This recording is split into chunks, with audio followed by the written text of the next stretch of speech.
Welcome to the Athletic FC podcast with me, Ayo Akinwolere. Title holders Liverpool have been the talk of the transfer window, but couldn't claim the Community Shield against Crystal Palace. So, are they ready to defend their title? Right, ahead of the start of the new Premier League season this week, we'll be focusing on a number of key themes. And we'll start with a look at the champions, Liverpool. So let's get into this. For this, we have Adam Crafton, and we've also got Simon Hughes as well, who was at Wembley on Sunday for the Charity Shield. Right, Simon, we have to get into this really by talking about Liverpool's key signings. We've all been waiting to see them play together. Vert, Ekitike, Frimpong, Kerkez. After the Charity Shield, what have we learned? I think the performances of the players individually, each one of them was pretty encouraging. I think the problem was the structure of the team, really. So at this stage of the season, at this stage of the preparations for the season, you'd be hoping for a little bit more cohesion. But I think Liverpool got caught on a number of occasions because, you know, the personnel in the team has changed, and the functions of those positions have changed, and they're sort of just getting used to those changes. But certainly, I mean, Florian Wirtz, I thought the first half was outstanding. Just a few touches of the ball here and there, bringing other people into play. But I think, you know, the number of changes that Liverpool have made over the summer has impacted obviously some of the long-standing players that they've had as well. So you could tell that this is not a team that's used to playing with each other, I think, yesterday, and that contributed towards the outcome in the end. Yeah, we're going to go on and talk about Liverpool, Adam, but I mean, you've got to give some credit to Crystal Palace. Back-to-back wins at Wembley. I know many people might think the Charity Shield or the Community Shield isn't that important, but for them, come on, that's another trophy in the bag. Yeah, and I thought they deserved it, actually. By the end of the 90 minutes, I thought they were probably the better team. They finished the game stronger. They sort of stayed in it, exposed Liverpool's the weaknesses that are sort of in this kind of lack of cohesiveness at Liverpool. And I think the fact Palace actually haven't signed that many players probably played into their hands, because it meant everyone knew what they were doing and everyone understood what the coach wanted to do. So it was almost like a team that was very finished compared to a team that is perhaps just starting out a little bit. Yeah. Okay, Simon, as for Liverpool, and we'll talk much about the spending in just a second, but how much did, I guess, the pressure of delivering increase, given just how much they have actually spent this summer? Because, you know, everyone wants to see it click, but this is going to take some time, surely. I think the pressure comes more from actually the quality and profile of the player that they've signed, rather than the actual money that they've spent. I mean, I think we'll get into the figures shortly, because economically, what they've done in terms of buying and selling more or less adds up, really, based on, you know, sort of the position of the club financially. So I can understand the conversation around it when you make, you know, £100 million signings, and Hugo Ekitike, £70 million, not even guaranteed to be a starter if Alexander Isak signs. So they're really eye-catching for those reasons. But these are players, you know, that maybe Liverpool haven't targeted in the past. They've been out of their reach to some extent in terms of the cost and the spending or the financial commitment that they made to the players. So I just think that, you know, these are players that you'd expect to click pretty soon because of the age profile, because of the experience, where they've come from. And that's where the pressure comes from, really. I mean, I didn't expect them to bounce into the season performing, you know, in a way that you think, oh God, they're going to run away with the league, because Liverpool over a long period of time has been a team that hasn't changed that much. There's been maybe 2 changes every 2 summers, really. There hasn't been a massive revolution of players, whereas this has been the biggest summer of change possibly since 2014, albeit, you know, that summer they didn't buy well at all. I think that the players that they've signed this summer will come good, but as with anything, it does take time. And I think that Florian Wirtz, Frimpong, I would say maybe caught the eye the most the first half, but even they're playing in a different system to what they're used to at Leverkusen. Frimpong, I think, sometimes didn't seem to know when to go forward. He chose reasonably well, but, you know, he's used to playing as a wing-back or as a winger, where he's playing as a full-back for Liverpool, so that's going to take a bit of time. Meanwhile, Wirtz actually played a system that Crystal Palace played at Bayer Leverkusen as a number 10, so he is adjusting to that as well. So that it is going to take a bit of time. I wasn't overly concerned, but by the same token, last season Liverpool did look prepared for the season when they started the campaign, and they don't this season. So that should give the people or the clubs that are trying to compete with them a bit of encouragement, I'd say. They don't look ready to compete, but you can also understand that. I think Arne Slot's even said it recently, the amount of changes they've made in the summer, considering they haven't made so many changes over the last couple of years, could be a mitigation to that. Yeah, I mean, I actually thought yesterday watching them, and he's kind of someone that everyone's just forgotten about because Liverpool have signed so many big players. I thought yesterday they really missed on the ball Trent Alexander-Arnold in terms of the control that he can give at certain periods in games.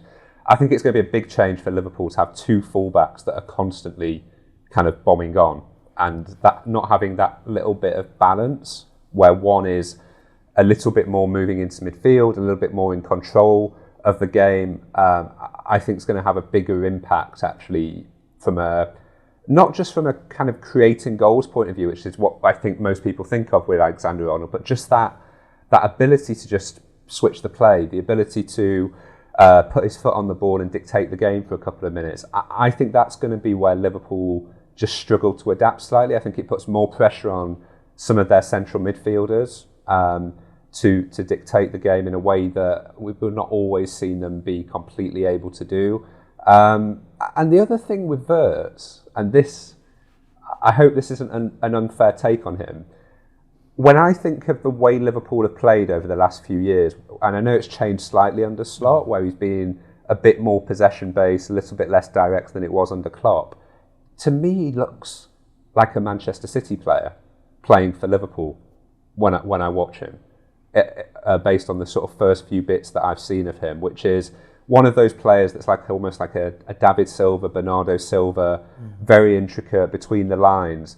And I'm fascinated to see how that fits in with Liverpool, because I still think Liverpool are at their most exciting and dynamic when they are that little bit more direct, and I'm not sure he's that kind of player. Now, they have to adapt because he's a hugely expensive signing and they have to make it work. But I don't know, Sai, is that very unfair?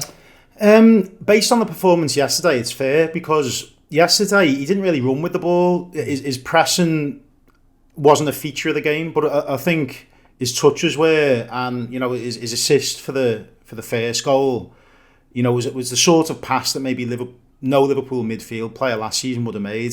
The Dominic Szoboszlai, I thought last season did a very good job leading the press, but in terms of goals and assists, you may be expecting a bit more from essentially your number 10. And obviously with Liverpool becoming champions, it just becomes harder again. I think that they see Florian Wirtz as somebody who will press. Didn't do so much of it yesterday. It's only early days, and him getting an understanding of what Liverpool's press is. Because people talk about this press as like it's there's just one way of doing it. Managers will ask players to do very different things in different systems. So I think that will come from what I've been told. People who've watched him closely in Germany say that he's a very technical player, but he's a very hard worker as well. He didn't see so much of that yesterday, but I think that the encouraging signs were just the little sort of touches, the little passes, the little threaded passes that you sort of think in a few months' time, once he's got up to speed with the Premier League, with the system that he's playing in, it's pretty exciting. I would say he tired quite quickly at Wembley yesterday, so that's another challenge as well. That the Premier League does demand a lot. There was a 15-minute period, I think, just before half time, where he ran the game, where it was like little gives and goes, little touches, and you could completely see it. But then second half, as you say, he just sort of tired, and Palace really just sort of took over. Well, the thing that maybe hasn't been spoken about that much, I think, since the game, there's been a lot of focus on the fullbacks, understandably. I actually thought Kerkez yesterday, we didn't see so much of him getting forward, certainly in the second half.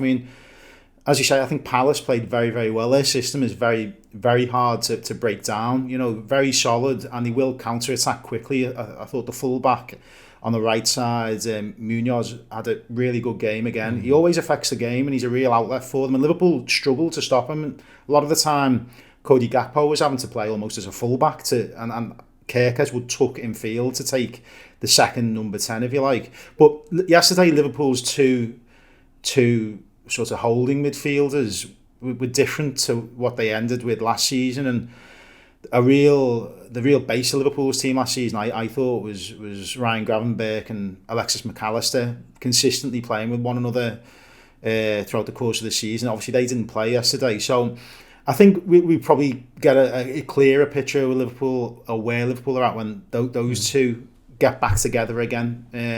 Because Dominic Szoboszlai, it's going to be really interesting for him because, as I say, I think he did a really good job in terms of the work rate last year, but you probably want a bit more from him.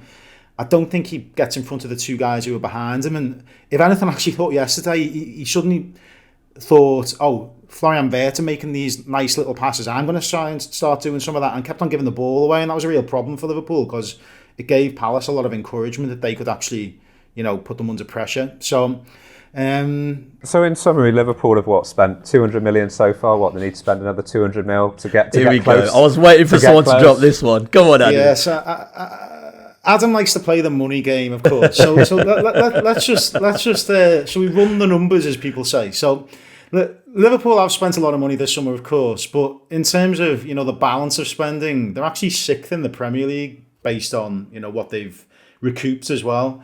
I should just add, right at the top of that list is Manchester United, who haven't really brought much back in other than saving money on, the wages from Marcus Rashford. Obviously, Arsenal, Man City, Tottenham, in terms of the balance sheet, have spent a lot more than Liverpool. So I can understand why, though, obviously the focus is on Liverpool, just because they're not a club really that sort of leads the market very often. They're usually sort of second or third, if that makes sense. They've had the most eye-catching summer despite those figures, with the players that they're bringing in, very ambitious.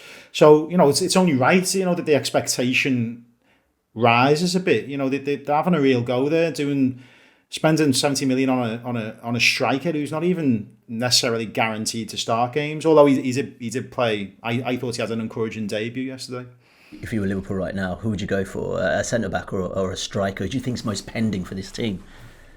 I think, just as Sai says with the numbers, they definitely need a forward. I'm not sure they need a forward of the level of Isaac. And I'm also not sure whether they need a centre forward. Okay. I wonder actually whether they need someone who kind of more naturally plays from the left side, a bit like a Diaz, a Mane kind of player. I'm really interested to see how, when it's all said and done, he does get Ekitike and Isaac in the same team, because I think they do probably both want to be the centre forward, and it will look a bit strange. I know Jamie Carragher said it the other day, like the idea of having someone that Liverpool worked very, very hard to beat Newcastle to get Ekitike through the door. And it wasn't just Newcastle, Man United were in for him as well. Late on, he was one of the most in-demand centre forwards of the summer. So that will be interesting, because I don't get the sense that Isaac is someone who's going to want to be rotated between big Premier League and Champions League games. And I'm not sure that either of them will naturally want to be kind of accommodating, the other by playing from the left. So that is going to be a challenge for Arne Slot. I do know that when Liverpool were recruiting for a head coach last summer, when Jurgen Klopp left, one of the things that they really did factor in with Slot was the amount of churn and change that he experienced in his first summers at Feyenoord, where there was a big turnover of players. And they, Liverpool, I think, knew for much of last season that there was obviously this big risk of losing Trent Alexander-Arnold, that the forward line was going to have to be revamped. And I think Slot's ability to handle change, I think, played into him becoming the Liverpool manager, and now we have to see his ability to make that happen. Yeah, I mean, the dream is Isak and Ekitike together, Simon, but the reality can be quite challenging, as Adam points out. That's always been my head scratcher. On a previous podcast, I said Liverpool were greedy going for Isak, because I just don't know if Liverpool need a player of that stature, considering the kind of money they've already spent. What are your thoughts on if he does come through and the dream does happen, how would they play together? Well, I think Isak he'd take the number 9 shirt. But you just straight spent away. 79 million quid on some lad who's just come in. Well, I think maybe some of the thought process behind it is Isak's injury record, and also the fact that Slot did rotate last season. Sorry, why would you spend 150 million if you're It's a good concerned about question. an injury record? It's a good question. I mean, Liverpool always look at everything in terms of the numbers, don't they? So they may have calculated that Isak, if you can get him playing 80% of the games, it guarantees you 20-25 goals, which is going to put you in a good position at the end of the season. Meanwhile, Ekitike, I would not be surprised in terms of the framing around this. Ekitike may play off the left occasionally, because it's actually going to be a really big season for Cody Gakpo, because it's his position now. I thought he had a subtly good game yesterday, actually, very disciplined on the left, worked very hard in the defensive areas, maybe didn't do quite as much in the attacking areas as you want, but he showed I would say, a different side to his game, which Arne Slot will like. I can't see Slot changing the shape of his team, the 4-2-3-1. I can see him tweaking the functions of certain roles within that team to accommodate, he's come out and said, hasn't he, that he wants Liverpool to be more expansive this season. I got the feeling last season that they can't have expected to win the league last season when he came in.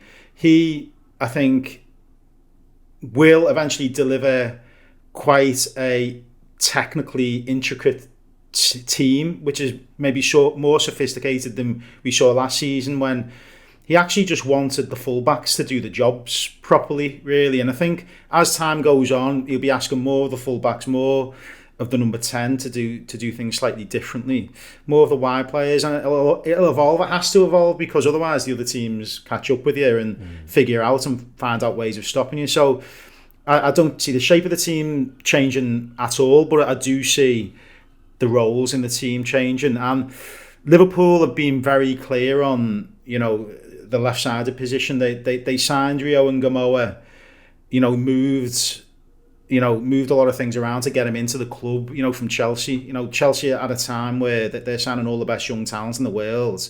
They've let one slip through, really, to a rival. And they feel that if they sign another left winger, that will block his path. He's only 16, but I can understand that logic. So if you're thinking, well, you've got Ekitike, you've got Gakpo, you've got Ngamoa, who can play that role, you probably fill in that space, which leaves, I still feel that you need, that number 9. As you say, Adam, it's a lot of money, that they're spending for somebody who might not necessarily play every single game. But if he scores between 20-25 goals a season, it will inevitably put Liverpool in a good position, because Darwin Núñez wasn't really able to do that. Diogo Jota last season he delivered important moments, but didn't actually score that many goals and was injured quite a lot. So if you can get those two players getting between 10, 15, 20 each, it's going to help Liverpool a lot. But I just think it will take time for all that to settle down, because there's a lot of moving parts, isn't it? Almost every area of the team seems to be changing, and that the functions of those players, what they're being asked to do, is going to change as well. So I don't expect to see sort of Liverpool in its sort of in the sense that Arne Slot sees it, maybe for a few months, really. Okay, I just want to mention something really quickly. You did mention Diogo Jota, and it's been quite the summer for Liverpool and Liverpool fans in general. The passing of Jota and his brother Andre Silva. Simon, you've written about this on The Athletic, and I guess it's probably quite difficult to quantify just how this will affect this team moving forward, and also the fan base itself. Yeah, I mean, it's first and foremost, I guess, the players that I think of, because they were closer to him than anyone. I guess seeing him on a regular basis. It's still quite strange, to see the Liverpool team walk out without him being there. I sometimes wonder, the effect of singing his name all the time, although, it's done for good reasons. And I don't know, if I was a player, I sometimes think, I find it quite distracting and maybe upsetting that I don't realise that player's no longer, on the pitch with me. But I just think it's still very hard to sort of, and I know the way the world is now, bad things happen and people move on very quickly, don't they? And it's like, oh, well, that's yesterday's news. It's like high profile player. Why does that matter so much? But I just think for a lot of people in Liverpool and Liverpool supporters, it's just still hard to process, the image of him wheeling his scarf around his head, running towards the cop 1 week, and then a few weeks later, haven't got married in the middle of all that, and won the Nations League with Portugal. It's not hard to envisage him as a World Cup winner this time next year, and then you unfortunately see the image of the car, and it's just really, really hard. And I understand why people say, oh well, people pass away all the time, other footballers have passed away, but every circumstance is different, every set of circumstances is different. Just because the ending is the same, it doesn't mean that everybody should react the same. So I think supporters are still processing it really, but with all the transfers that have happened, it sort of almost feels like he's just moved on at the moment a little bit. But yeah, I mean, football is relentless, isn't it? And the season's starting next week, and Liverpool, after a good victory, I think it will help people move on with their lives. But it certainly hasn't been a summer anybody expected. When you think how the season finished, well, really with the victory over Spurs, that's when it really finished, really, because he won the league. To have the parade incident and then Diogo Jota, it's just unimaginable. Like, nobody would have thought that was, nobody would have ever begin to even think of these events happening in front of them. So it hasn't been I wouldn't say it's been a glorious summer that everybody was expecting.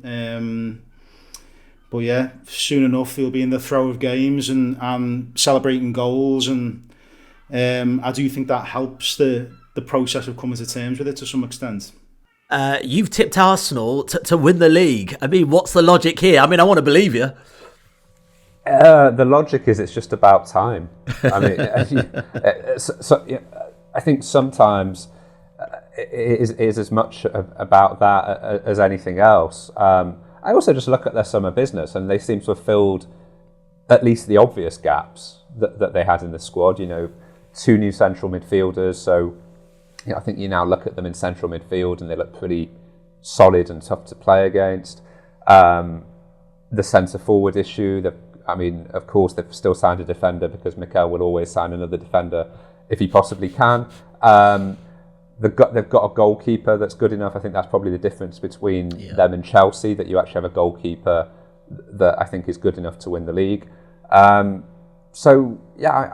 just look at them and think, if the centre forward works, a lot hinges on him.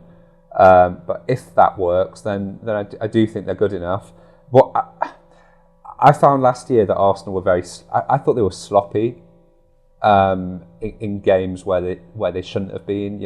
There was a lot of red card. There was a lot of kind of blaming of other things, whether it was red cards here or a decision here, or they've got to get out of that mindset this year. They can't start the season like they did last year, where it was like the world had fallen in because Declan Rice was sent off against Brighton after 2 or 3 games, and I don't think that mindset ever really shifted.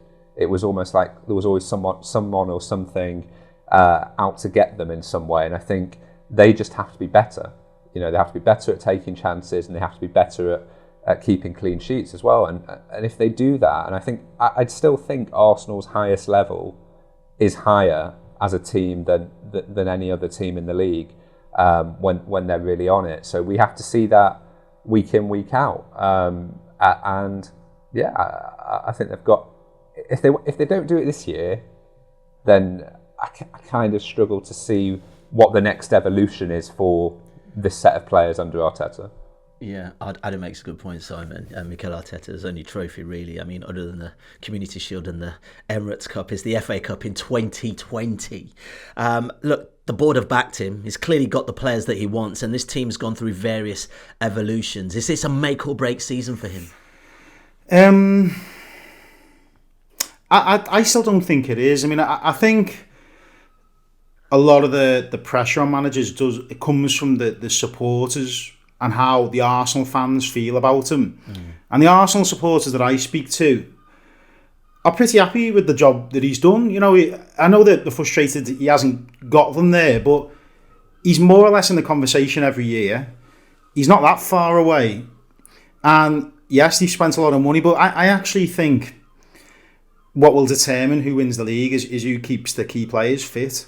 It's as simple as that. And Liverpool, for example, last season, they did have injuries to players like Alisson, missed quite a big chunk of the season, but Liverpool had Virgil van Dijk fit more or less all the season, Salah fit all the season. Arsenal had some of their key players, as James mentioned, not available to them, and I think that costs them ultimately. So, you know, just as Liverpool suffered over in some seasons when Jurgen Klopp was the manager due to the injury record, I think if they keep the players fit, certainly the key players, just gives them a much better chance. And I don't see Arsenal slipping away over the next couple of years. You can just see them building slowly. Sometimes, you know, it has taken a long time to sort of, or a longer time than people would have liked. But, you know, not so long ago, Arsenal were a bit of a joke, weren't they? And they're not now. They're a serious club who you'd expect to be in the mix. For me, it's still between,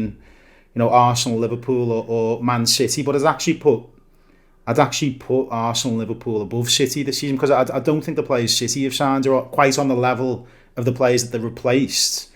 And I think it's going to take them time to still adjust as well. You know, the players that they signed in January, I just don't think are quite at that level of, you know, De Bruyne, very hard to replace him, isn't it? But a world-class player over a long time. Gundogan, again, a very influential player.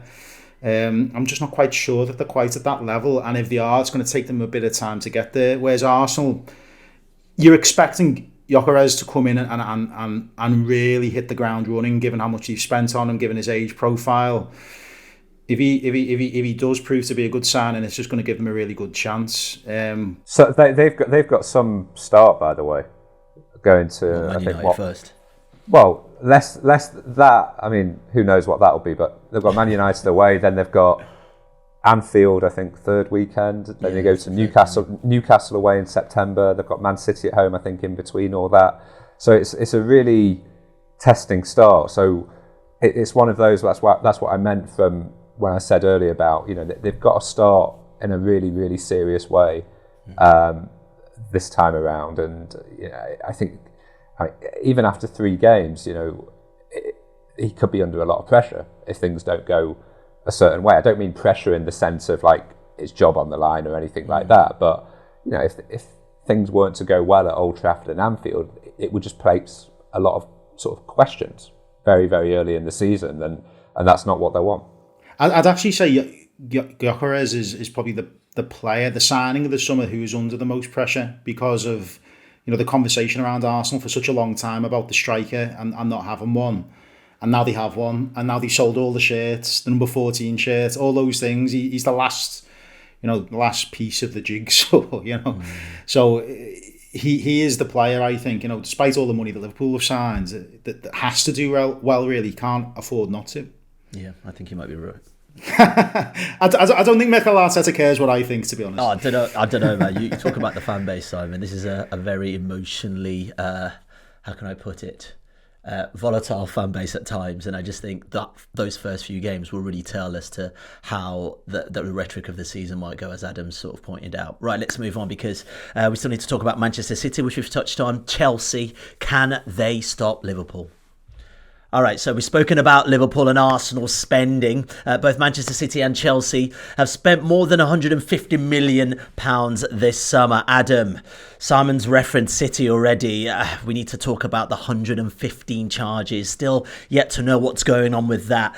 Is it strange and awkward that we're starting the season not knowing how that's moved on? No, because it's the same as it has been for 5 years, 6 years.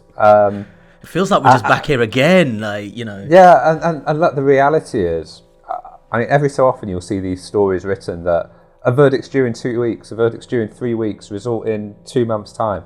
The reality is nobody knows except for the 3 judges who are working on this case. An incredibly small amount of people actually know where this is heading at the moment.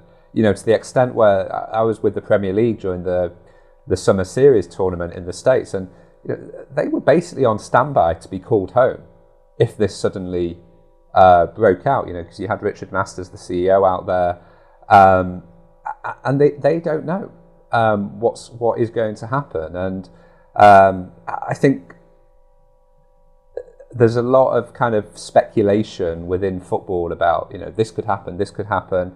I think what we are increasingly seeing, not just in football, but also in sport at the moment, which is this real pattern of when football regulations and football governance is tested at the highest possible level in the courts, sporting governance is finding it really hard to get the result that it necessarily wants. And that's, we've seen that in, I don't really want to sort of get into specific cases because it is also legally sensitive.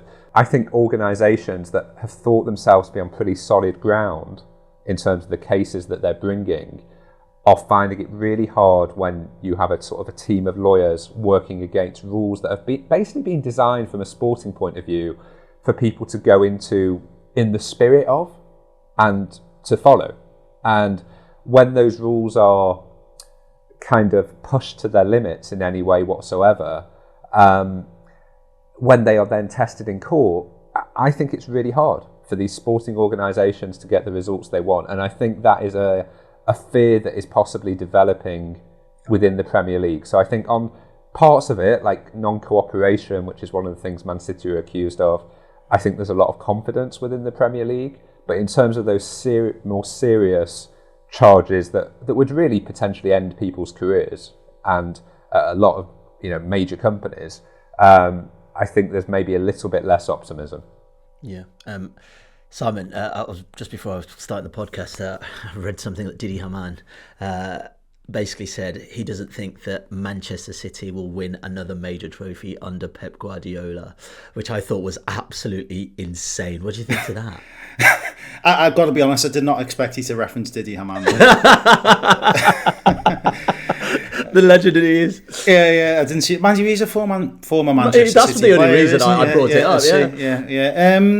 He'll never win a trophy at City again. No, a major trophy at Manchester City because he says he's been there for 10 years or so. You know what? I mean, he's made so many changes. City as a club have made a lot of changes over the last 6 months, and he's made changes to his backroom staff. When I see a manager who's been at a club for a long time and suddenly he just cuts a lot of people, I always get a little bit worried for that manager because clearly he's not happy with a lot of things and clearly he sees everybody else as the problem and not himself. So it's quite a bold thing to say, I guess, because obviously Pep Guardiola is the greatest, one of the greatest manager of the 21st century. Sorry, but will he win another trophy? I think he will win one more trophy, yeah.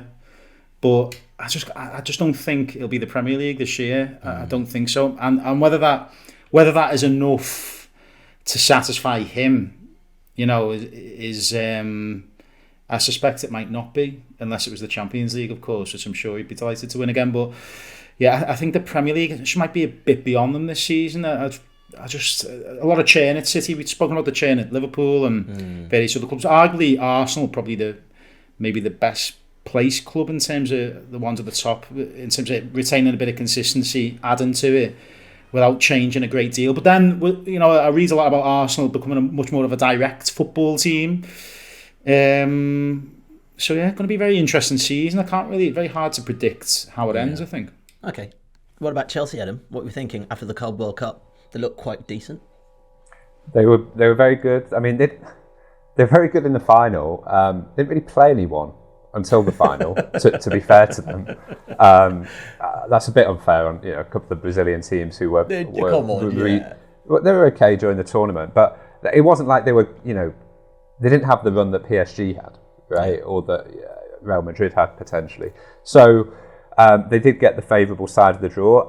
I think where the Club World Cup could be positive for Chelsea is just having won the Conference League, then you win the Club World Cup, you just start to build good habits of winning trophies. Squad comes a bit closer together, and I think the Club World Cup also forced them to do some business a bit earlier. So João Pedro's now pretty well adapted. Liam Delap they got in very early as well. I still think Chelsea's problem is they've not got a goalkeeper. Well, they've got a lot of goalkeepers, but not a goalkeeper that you would put on the level of an Alisson or a David Raya. That I think I do think it's really hard to win the Premier League without an amazing goalkeeper. I don't think it's happened for a very long time now. So I think that's a big problem for them, and I think they also need a high quality centre back and an experienced centre back. You know, someone almost like a Thiago Silva was when they got him in a few years ago. Someone that you really trust in that back line, because they're still going down this road, and I think it is working better than we all thought it would. To be honest, you know, if you look at results and the general trajectory of the team, I think they are looking better and better, and I think, you know, they're still looking at trying to bring in Xavi Simons, and also Garnacho, I think, from Man United will happen as well. So they're not going to be short from a forward position, but I do think just that centre back and goalkeeper, if they were to go and do the way that Liverpool went and got Alisson and Van Dijk, I don't know who these players are that would do that. If they did that, I think Chelsea win the league. Yeah. I really do, because you look at the rest of the team, and I think they're really strong. But they may just be 1 season away from it rather than this season. Yeah, attacking wise, Simon, you and I are in agreement. João Pedro, signing of the season. I'm really excited to see how he slips into this Chelsea side and how it works out. He's already slipped in quite well with quite a few goals. I know you contributed on the piece saying he was your signing of the season. What do you make of that business? 50 million, potentially well spent.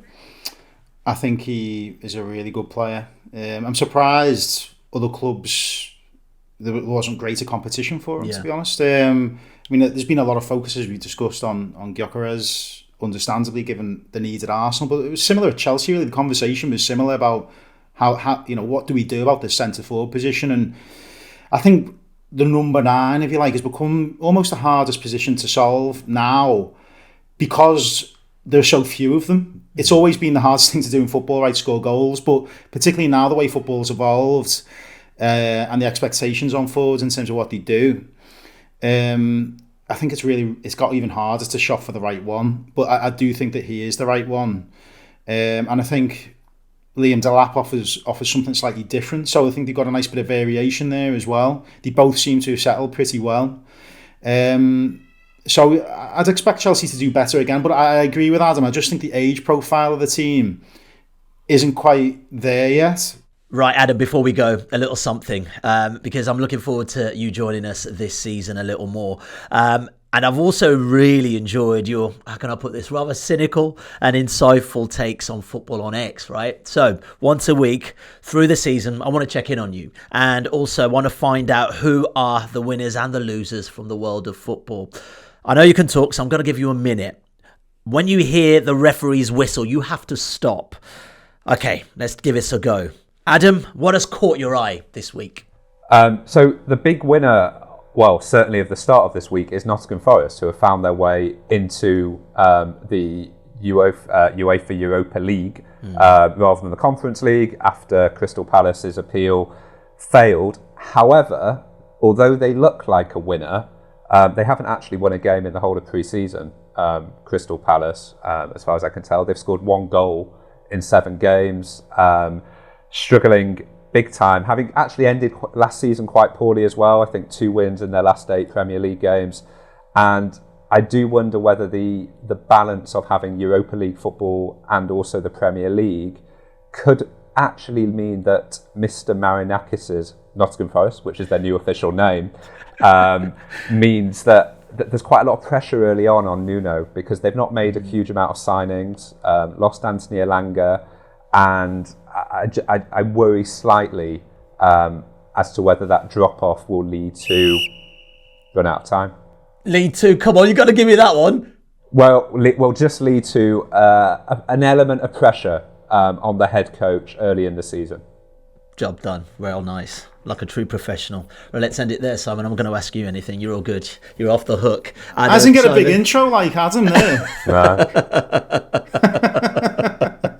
Thanks for joining us, Adam, Simon, and also thank you guys for watching as well. Don't forget to like the video and also subscribe to the channel if you haven't already. Don't forget to also leave us a cheeky comment as well. That is it for now. We're back soon.